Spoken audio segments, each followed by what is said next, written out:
линија или минусна сметка? Што е разликата и што е соодветно за твојот бизнес?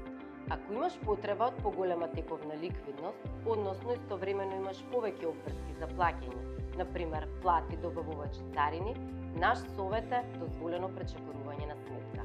Тоа е одобрен лимит на твојата сметка и ти управуваш со начинот на користење на средствата. Од друга страна, ако купуваш поголема количина производи за рабат или по поволна цена, најсоодветен производ е кредитната линија. Зошто?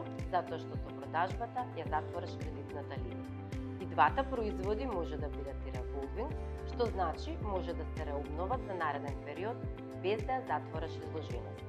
Следете не и дознајте корисни совети на нашиот блог, бидејќи знаеме што е добро за вашиот бизнес.